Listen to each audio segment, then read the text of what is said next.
जर त्याने 10 वाजता शाळेत डब्बा खाल्ला आहे तो पण 1 किंवा 2 पोळ्यांचा, तुम्ही 1 वाजता आलात त्याला कसं खाऊ घालू शकता? नमस्कार मंडळी, मी कल्याणी अगदी मनापासून स्वागत करते आपल्या चॅनलवरच्या आणखी एका व्हिडिओमध्ये।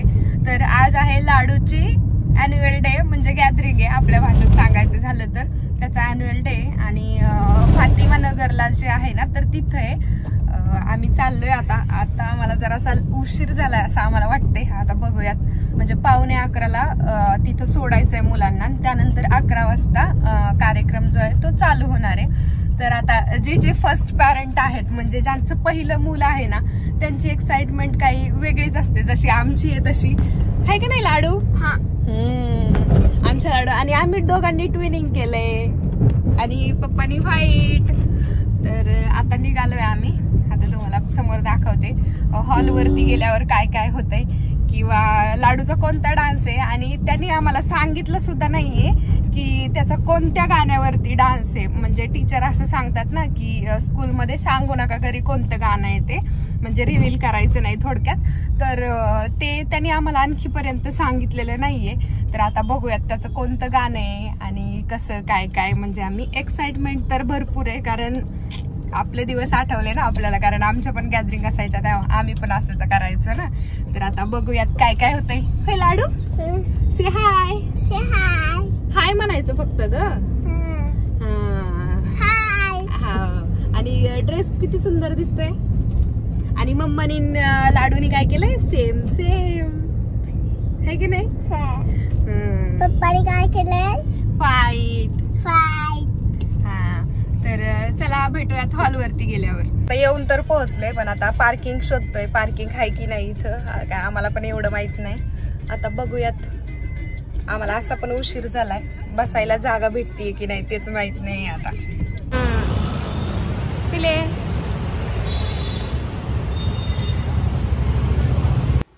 जेव्हा आम्ही हॉलवरती पोहोचलो ना तर तेव्हा फार काही उशीर झाला नव्हता, पण कसं झालं होतं की सगळ्यांनी मुलं दिले होते टीचरकडे आणि जे बालतज्ञ असतात ना तर त्यांचं स्पीच चालू होतं, म्हणजे मुलांच्या डायटिंगविषयी ते सांगत होते की कसं थोडक्यात मुलांना आपण काय आहार देऊ शकतो, तर काय करू शकतो असं सांगत होते। तर ते पुढं आहेच, तुम्ही ते सुद्धा नक्की ऐका।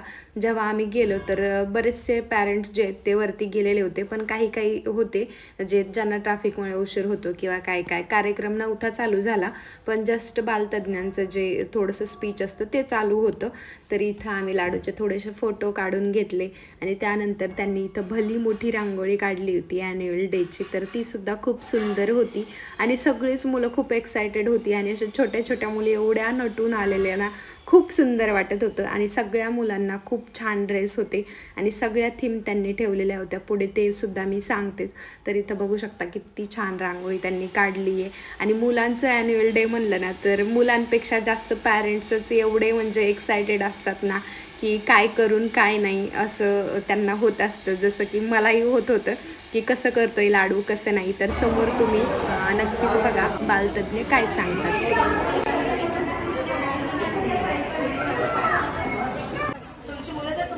नसतील तर ती हुशार किंवा टॅलेंटेड जनरेशन नाहीये, तर कुठेतरी विकासामध्ये कोणता तरी घटक कमी पडतोय। मल्टीविटामिन आणि मिनरल्स जेव्हा कमी पडतात ना तेव्हा मुलं एक्स्ट्रा ऍक्टिव्ह होतात। आपण कौतुकाने सांगतो हा ना ओव्हर ऍक्टिव्ह आहे, त्याच्यामध्ये बॅलन्स नाहीये, कमी पडलंय काहीतरी।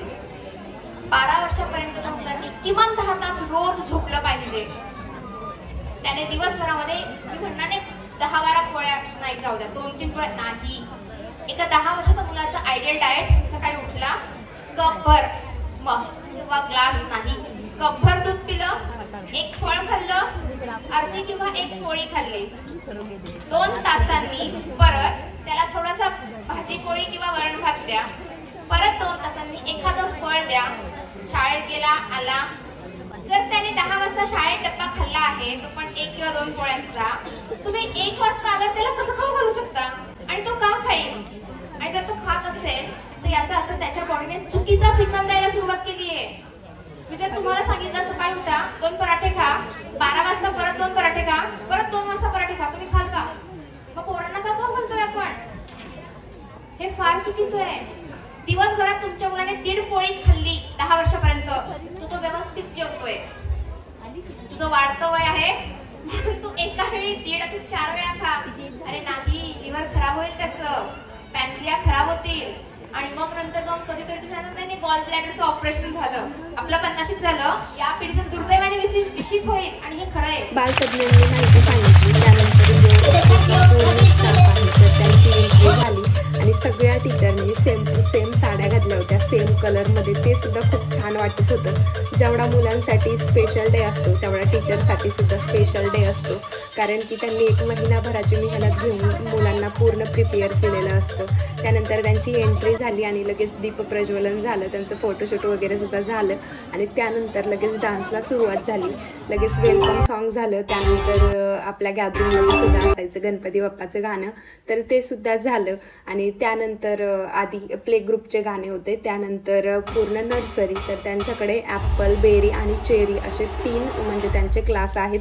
तर चेरीमध्ये देवांश आहे आणि त्यानंतर लगेच चेरीचा सुद्धा डान्स होता. आणि इथं काय होतं आहे की आपण जर व्हॉइस ओव्हर नाही केला तर पूर्ण व्हिडिओला कॉपीराईट लागू शकतं, कारण गाणे बॉलिवूड थीम, टॉलिवूड थीम थोडक्यात, तर असे गाणे असल्यामुळं ते काय होतं की कॉपीराईट येतं. आणि हे प्ले ग्रुपचे मुलं होते आणि साईडला मिस आहे ना, त्यांना असं सांगत होत्या कसं कसं करायचं, कसं कसं नाही, कारण एवढी छोटी छोटी मुलं आहेत ना, त्यांना काही एवढं लक्षात पण राहत नाही, पण ते स्टेजवरती येऊन उभा राहत आहेत, एवढी डेअरिंग आहेत, म्हणजे ते खूप छान आहे.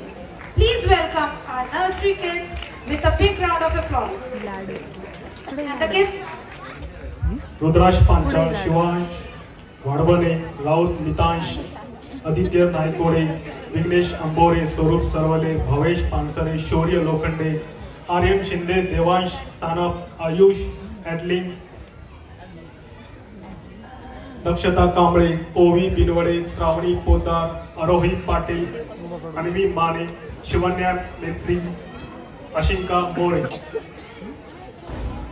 लाडू दिसतच नाही.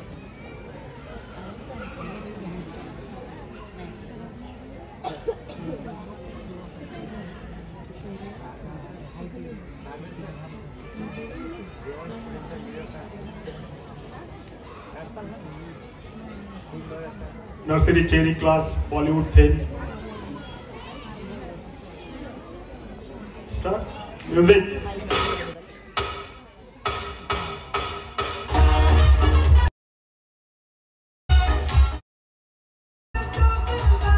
लाडूची त्यांची बॉलिवूड थीम होती आणि त्याच्यामध्ये त्यांचे 2-3 गाणे होते. एक होतं धक धक धडके दिल बोले अमृत सारी कुडिया, ते असं काहीतरी एक गाणं होतं आणि असे 2-3 काहीतरी गाणे होते. आणि छोटे छोटे मुलं आहेत, त्यांना काय येणार आहे. लाडूचं असंही पहिलंच वर्ष आहे, कारण प्ले ग्रुपला नव्हता तो. आणि फर्स्ट स्टेजवरती उभा राहिला हेच आम्हाला खूप झालं होतं, कारण की असंच DJ वगैरे वाजलं ना काही, तर तो इतका म्हणजे लगेच म्हणतो मम्मी खूप त्रास होतोय असं तसं, म्हणजे त्याला आवाज वगैरे नाही सहन होत, तरी पण तो करत होता. काही पाठीमागं स्क्रीनवरती लावलेलं होतं, तर ते सुद्धा तो बघत होता. तर म्हणजे खूप भारी होतं, म्हणजे ते उभा राहिला ना स्टेजवरती, ह्याच्यातच आपला खूप मोठा आनंद आहे. आणि करतही होता खूप छान पद्धतीने, तर खूप आनंद मिळाला. आणि हाच आनंद असतो, म्हणजे खूप भारी वाटत होतं. आपण ते शब्दात सुद्धा व्यक्त करू शकत नाही त्या वेळेस ज्या आपल्या भावना असतात ते. तर छान वाटलं आणि छान पद्धतीने कार्यक्रम झाला. आता स्कूलचं आपल्याला खूप छान म्हणजे आवडलं मला या गोष्टी, की त्यांनी प्रत्येक थीम ठेवलेली होती. देशभक्ती असू दे किंवा देवभक्ती असू दे किंवा स्पोर्ट असतात ते असू दे, किंवा सगळं होतं त्यांच्यामध्ये. म्हणजे प्रत्येक गोष्ट होती, आईवडिलांविषयी होतं, सगळं होतं एका सॉन्गमध्ये. तर पूर्ण म्हणजे आईवडील जे आहेत तर त्यांनासुद्धा त्यांनी स्टेजवर बोलावलं होतं. त्यानंतर टॉलिवूड असेल, बॉलिवूड असेल, त्यानंतर चेन्नई म्हणजे साऊथ असेल, तर पूर्ण गाणे, मराठी गाणे, हे सगळं त्यांनी त्याच्यामध्ये ठेवलं होतं. खूप छान झाली गॅदरिंग आणि आम्हीसुद्धा खूप एन्जॉय केलं. आणि हा व्हिडिओ स्पेशल त्याला मोठं झाल्यावर बघायला मिळेल. कसा डान्स केला ग? मी बघितलं नाही ना, काय करावं, मी बघितलंच नाही. आणि तुला पाठीमाग गेलता ना.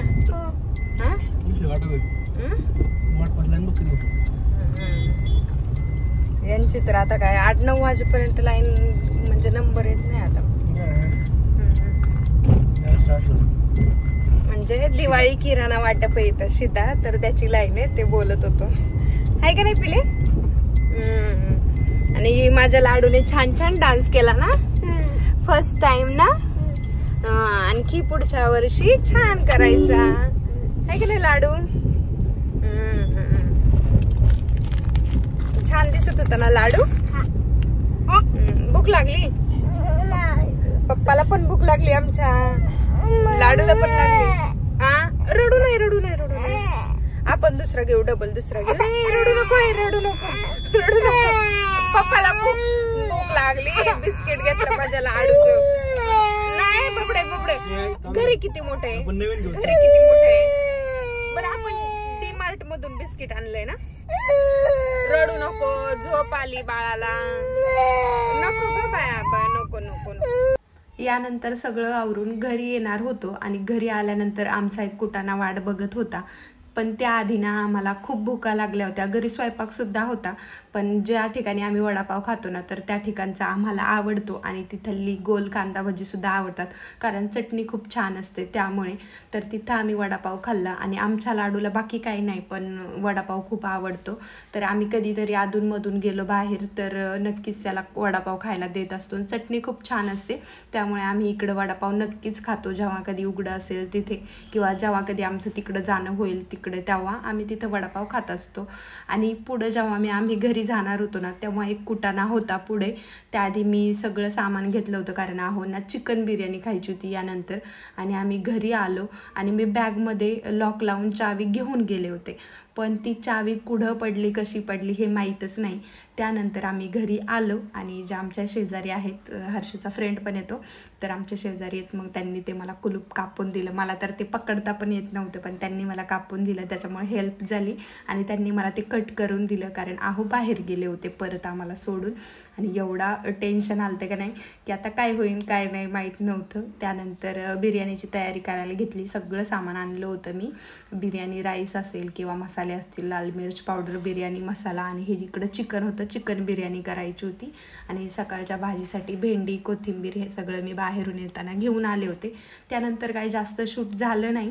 इकडं राईस शिजायला टाकला होता आणि इकडं लगेच आहे ना मी कांदा वगैरे सगळं परतून घेत होते आणि चिकनसुद्धा एका बाजूला सगळं मॅरिनेट करून ठेवलं होतं.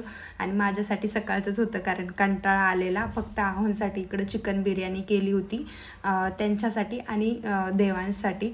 तर चिकन बिर्याणी एकदम छान झाली होती असं आहोंनी सांगितलं.